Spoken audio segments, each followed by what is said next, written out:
ಮಹಾರಾಷ್ಟ್ರದ ಪಂಢರಾಪುರದಲ್ಲಿ ಪ್ರತಿ ವರ್ಷ ಸುಮಾರು 4 ಲಕ್ಷಕ್ಕೂ ಹೆಚ್ಚು ಭಕ್ತರಿಗೆ 10 ದಿನಗಳ ಕಾಲ ದಾಸೋಹ ನಡೆಸಿದ ಸೇವೆಯನ್ನು ಕಂಡು ಮಹಾರಾಷ್ಟ್ರ ಸರ್ಕಾರವೇ ಅವರ ಹೆಸರಿನಲ್ಲಿ ಅನ್ನಛತ್ರ ನಿರ್ಮಿಸಿರುವುದು ಅವರ ಸೇವೆಯ ಮಹತ್ವಕ್ಕೆ ಸಾಕ್ಷಿಯಾಗಿದೆ. ದಾನಯ್ಯ ಎಂಬ ಹೆಸರು ಮುಂದೆ ಅನ್ನದಾನೇಶ್ವರ ಎಂಬ ಅಮರ ಹೆಸರಾಯಿತು.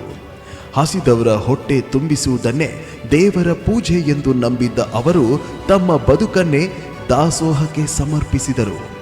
1976ರಲ್ಲಿ ಕೇವಲ 1 ಟನ್ ಆಹಾರದೊಂದಿಗೆ ಆರಂಭವಾದ ಆ ಸಣ್ಣ ಸೇವೆ ಇಂದು ಲಕ್ಷಾಂತರ ಜನರ ಹಸಿವು ನೀಗಿಸುವ ಮಹಾದಾಸೋಹವಾಗಿ ಬೆಳೆದು ನಿಂತಿದೆ.